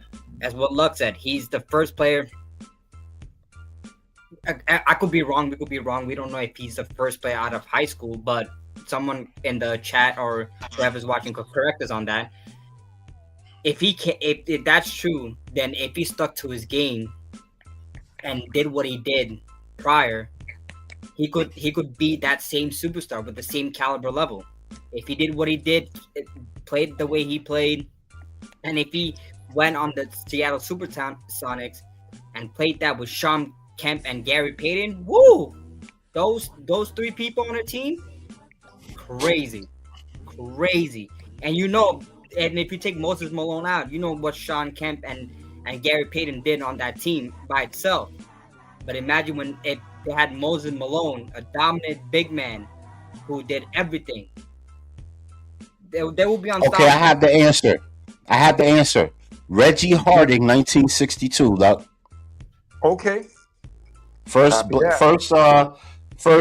to the NBA out of high school. Then Moses in 74. Nice. Followed by Darryl Dawkins and Bill Willoughby in 75. Kobe Bryant and Jermaine O'Neal in 96. And then LeBron in 03. Nice. So he was the second ball player in the history of the league. Out of high school. Right. And I didn't even know that, but I knew he was nice. I knew he wasn't nobody to be fooled with. But I don't know. You know what's funny, man? That time period relegated so many people to roles. And the way that the modern game is with the spacing, and they allow big men who can shoot to shoot. Right. Back then, you didn't really have that availability to you as a big man to shoot. I agree with that. What you're saying is just like when I was watching like old clips about like big mans, like, you know, coming in, pick and roll, screen, post. Man, I just wish we had that in today's NBA. At least they could bring it back a little bit. That would be so, like, that's basic fundamentals as a big man. You understand? Like nowadays you see Cat and all them cats just like shooting threes from like Curry range. I'm like, yo, leave that to the shooters. You're a big man, play your role. You understand? No, I hear you. No, I mean that's real. And you know, the two that mastered that pick and roll on the block was Malone and Stockton. Yep. They mastered that. They would come down and they would milk that thing. Yeah. They would milk that cow. They would set up on that block, pick and roll, baby jumper or dunk. You know what I mean? And it was like water. It was every time. Yep. It was every time. It was easy pickings. And they did it for what did they go to the playoffs? 19 times?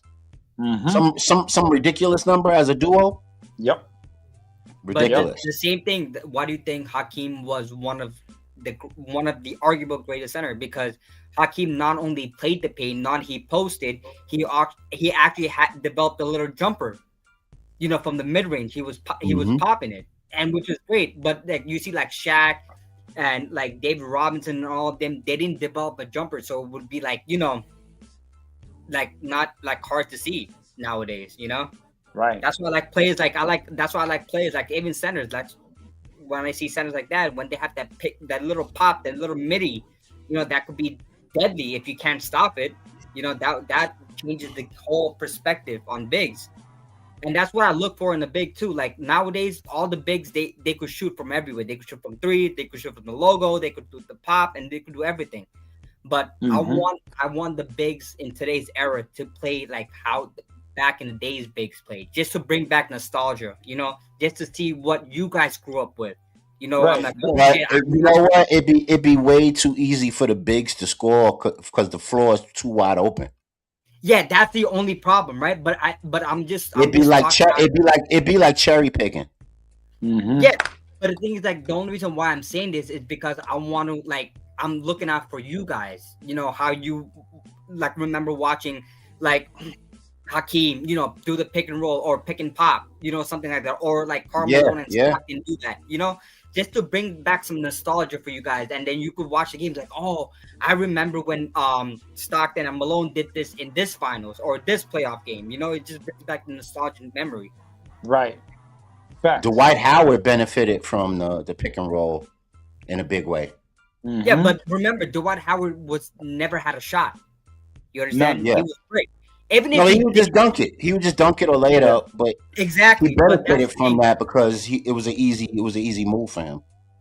100%. But the thing is, like, it's just like players like that. Like, I still think to this day, like Dwight Howard, if he actually took time in his shot and developed a mid-range shot, I think he would be like more nice than like his actual dunking if he could just like show out a little bit, you know.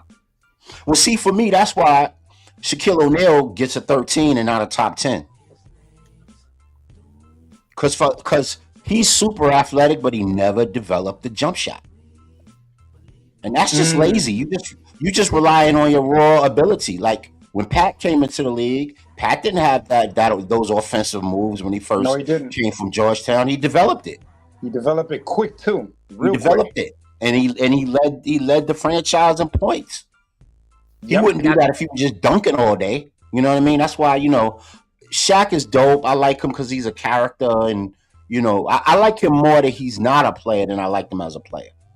Okay. I like him as a personality and a media dude and an ambassador for basketball. I like him more in that role than I like him as an actual player. Because as a player, man, if you just had a 10-footer, dude, you would have just blew everybody away. The record books would have been swollen with your records. You know what I mean? And that's why, Vic, right? That's why I agree with what you're saying. That's why, like, when people ask me, like, you know, who would I pick, Hakeem or Shaq? I pick with Hakeem because like Hakeem, he did the post, he got rebounds, he had a shot, you know, he did a little bit of everything that blew everybody away. And the crazy part is, like Vic, like you mentioned before, not Vic, sorry, Luck, that you mentioned before, that Shaq went to the finals in his first year when he got drafted, and he played Hakeem, and Hakeem was destroying him with the shot, post, everything. Granted, right, that was baby Shaq, rookie Shaq. Granted, right, I'll give them benefit of the doubt for that, right? But after that year, Shaq would have easily went back to the gym, and you know what? Let me develop a shot. Let me do that. Let me try to, like, you know, catch Hakeem off guard. You know, that's when people ask me, like, oh, who would you take, Hakeem or Shaq? Granted that Shaq has 4 championships over Hakeem's 2, but I just find Hakeem a better, like a, not a physical player, but more like a better overall player than Shaq. More skilled. He's more skilled. More skilled, yeah. Because like you know, a 7 feet 1, however tall he is, he had the little pop. I'm like, yeah. He had a feathery touch. And remind you guys, right? I haven't seen Hakeem play, but I watched clips when he used that. That's cool. He used to do work with that. Yeah. And people like Simba, what I like is that you did your homework. You know what I'm saying? Because people get on me and say, yeah, look, but you never seen this one play or seen that one play. But I did my research, and now I got YouTube. Forget about it. Right. Now I can actually see what I read. Why not do it? You know, and the thing is, like, and people always like have the controversial debate, right? Who's the best center of all time? They put Shaq as number 1. You know, the big diesel, right? Other people will put Kareem over Shaq, or what the case is. Like me, when it comes to making that list, right? I like all the centers were good in their time. They did their job during their time, right? But when you actually sit down and break down all the centers, how the game is, what they did, points, achievements, and everything, you'll see a lot of position shifting. Like, where would you put Shaq if you really sat down? If you really sat down and broke down Shaq, when his points, his achievements, championship, whatever, where would you put Shaq in your top 5? I would say. Good question. You would have other players. You would have other centers. Like maybe, like for example, right? I'm just throwing out there. I'm just using an example. We might agree that Hakeem should be at, like, you know, over Shaq. Yeah. Right. Yeah. That's what we might think. But other people think like, nah. I think, like, you know, like Hakeem had this on this game, this flaw on this game, this flaw on this game. I'm like, okay, so if you talking about Hakeem, we could bring that Shaq's flaws, what he had. It could go back and forth. So you know, it's so funny. It's funny you said that, because if you look at my list, I on my personal list, I had Shaq at 8 and Hakeem at 9. That's the funny part. Wow. Okay. No, that's interesting. You say that, and you're the guy who not backs up Hakeem and stuff like that. Like, you do talk about Hakeem, you give him his credit, but to have Shaq over Hakeem after this conversation what we had, crazy. It's interesting. It's interesting because in the moment, you know, it's like that Ghostface moment. You know, like when he was on in the basement and Big Tigger looked at him and rattled off some lines that he had from the Supreme Clientele album, right? And we know that Ghost was in a particular pocket when he was doing that album, right? So you can't imitate that album again, right? Nor do you recall what you meant when you said what you said. So Ghost looking at him like, well, I knew what I meant when I wrote it. I can't tell you what it meant now. So that's my pick. I got Shaq at 8, and I'm telling you, Hakeem is the most skilled out of the 2, but I got Hakeem at 9. It's because of the effect. It's about who had the greatest effect. When you're rivaling these great ones, they all play against each other. But after a while, you're like, okay, who had the bigger effect in their time period than the other? In terms of like, how big was Shaq in his time period versus how big Hakeem was in his time period? Hey, now, you know what? You know what, bro? You know what? The NBA didn't know what to do with Hewin or Olajuwon. Nah. Being that they were foreign-born superstars. They're the first of their kind, right? They didn't know what to do with that because they were still trying to bring the league up from, you know, the cocaine era. Right. They were trying to make everybody superstars so everybody could forget about that the whole league was on cocaine and hookers in the 70s and early 80s. So Yeah, when you get these two dudes who are like this out of their mind talents, and they come from other places. Now, could you imagine if Olajuwon and Huan was in this league today when they trying to go international? Ooh, Oh, damage, forget about it. damage. They would get Box all the love, bro. They would get Box all the commercialism. They would get it all. Hakeem's Vic. Hakeem's Etonics would sell a whole lot more. Yes. He wouldn't even be with no corny Etonic. He would have been a Nike superstar off rip. The Dream Shake would have been all over the place. Go to Jamba Juice and get the Dream Shake. Get it? Dream Shake, That yeah. part right there. You know what I'm saying? That part right Go to Starbucks and get the Dream Shake. You know what I'm That saying? part right there. Go to McDonald's and get the Dream Shake. Or Yo, you yo, know. it might, Yo, Vic, he needed you They on might- his team. He needed you on his team. Yo, could you imagine? Oh my gosh. Crazy. Millions of dollars. Millions Millions. of dollars. I agree with you guys, right? I just like what you guys said about Patrick Ewing and Hakeem. Like when they got to the league, they didn't know what to do with them. I agree with you guys. Those are talent. That's what you call pure talent coming into the NBA, and people not paying attention and giving them the credit that they deserve. What they did in the NBA. You Yeah. understand? Even him being in New York, Ewing, they didn't do as much with him as they could have. I'm like, take the championship aspect of the game, right? I'm not even talking about championship. I'm talking Yeah. about what did Hakeem do in his era, and what did Pippen do in his era. I'm not talking about championship. Take that championship out. I'm talking about Okay. look at the raw talent, right? Look at the raw talent that Hakeem brought. Look at the raw talent that Patrick Ewing brought. When he came to the Knicks, when Patrick Ewing came to the Knicks, he was not the most spoken person on that team, and they discredited him. Yeah. Right? They discredited him. And I'm like, yo, you got a raw superstar talent in your franchise, and you're not talking about him. You're talking about other people. Hey, like I told you before, look, I really wanted the Knicks to after they did the whole Mark Jackson debacle, because Mark was perfect for him, right? He was perfect as a point guard. Perfect. But after they did that, I wanted them to go and get Kevin Johnson. Yeah, but you know that wasn't happening. I wanted them to get Kevin Johnson for Patrick Ewing so bad.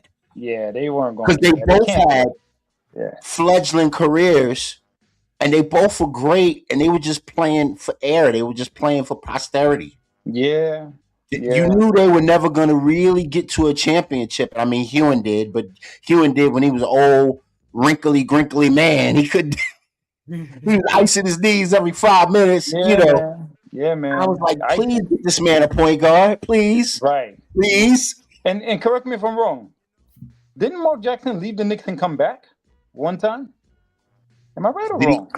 No, he didn't come back to the Knicks. He didn't come back, right? Mm-mm. Okay. Oh They man, should I'd have never been let him go. I'd have been a kid with an ice cream cone if Mark Yeah. Jackson came back to the Knicks. Let me tell you something. With their chemistry, oh my God, it would have looked like the Rucker Yo, Vic, remember in the Madison behind Square the neck Garden. pass? Remember the behind the neck Yeah. pass? Oh my gosh, bro.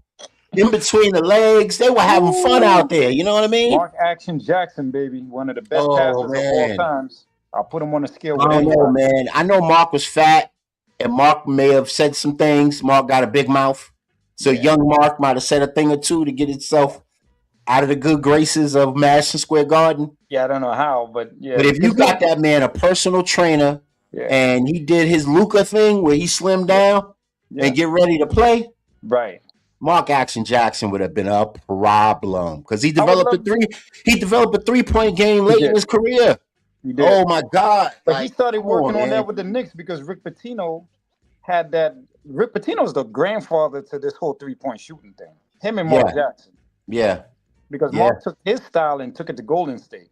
Yeah. But Rick Pitino with the New York Knicks, what would the bomb squad they used to call them? And they had them in the leather flight jackets and whatnot for the poster. Remember? They were shooting, they were gunning. They were gunning. They started that up, man. And let me say one more thing about Pat Ewing, man. He rescued the Knicks from the cocaine Michael Richardson era. Yo, you in New York City. You in the commercial mecca of the world. Talk about and that your part. team is known for a bunch of cocaine cowboys. Yep.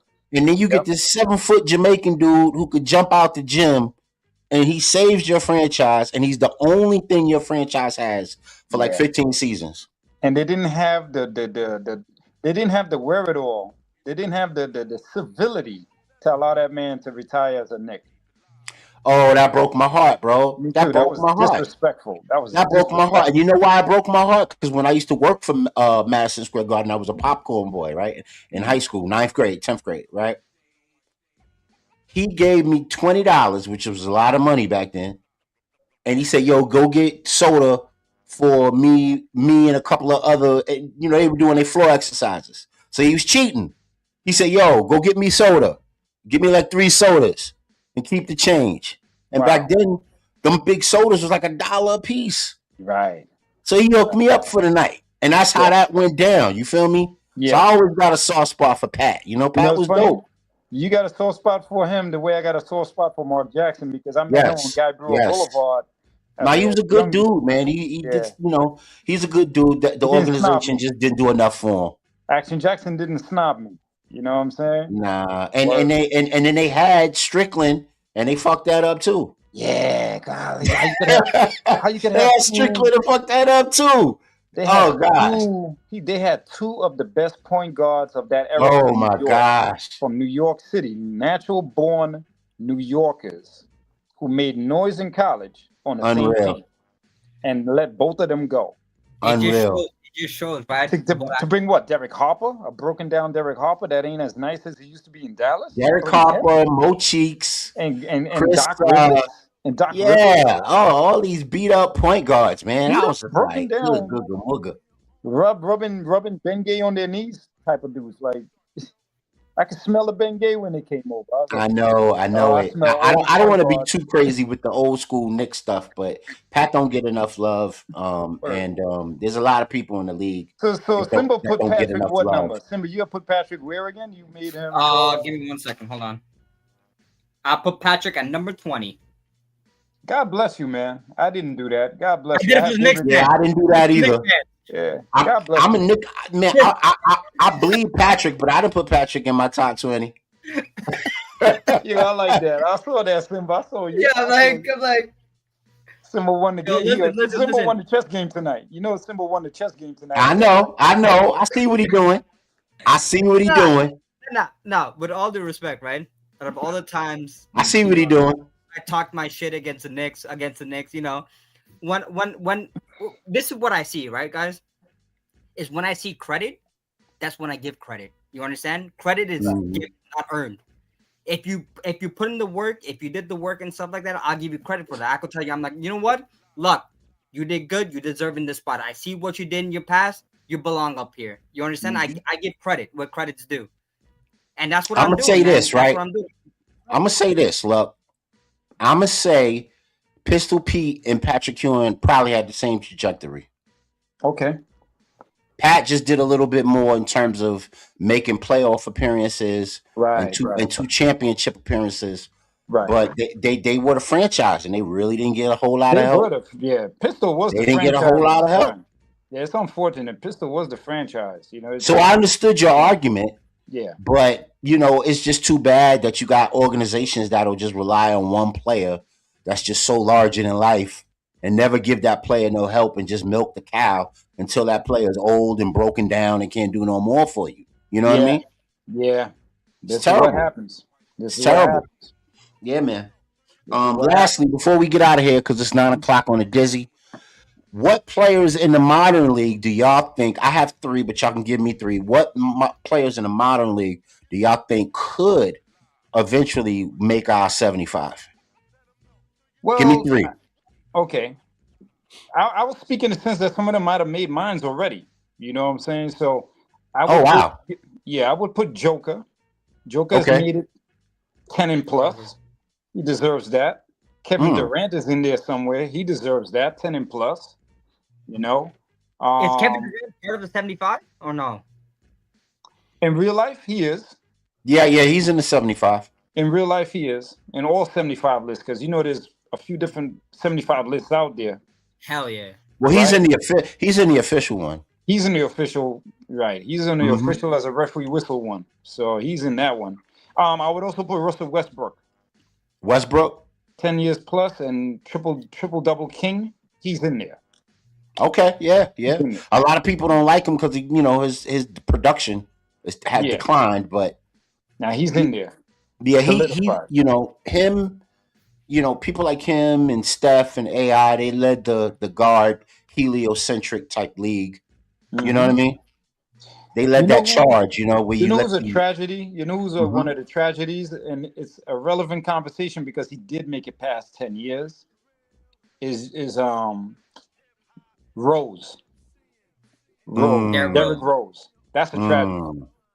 Yeah, he was when they where's my diagram of the snubs? He was one of the snubs. That's a tragedy though, because most people agree that he was a 75 snub. Simba, who would be your 3 as we take it out of here because I only have 1 more minute before streaming? Who would be your 3 in modern era that could make the 75 if they did it again? Listen, my list, right, is going to go Europeans, man, because Europeans are taking over the world. But I'm going to go with Lucky's first pick is the Joker. Has him miss a triple-double himself, one of the dominant centers in the NBA. Also, I'm about to go for the future. For the futures that are coming up, I'm going to go with Wemby because I see Wemby being up there, man. He's a problem as it is now. He's going to be a problem later down the line in his prime, and he's only getting better. I hope so. And my last guy, we spoke about him before. I'm gonna put Mr. Luka Magic up there too, because that boy does wonders. That's future. That boy does wonders. And I'm not being biased because he's in the Lakers. He's in the Lakers. No. I'm just saying overall because that boy, like when he came out from the draft, oh my God, like he was God. I don't know, like he's up there, man. So I put my European guys up there, man, because those 3 European boys, woo!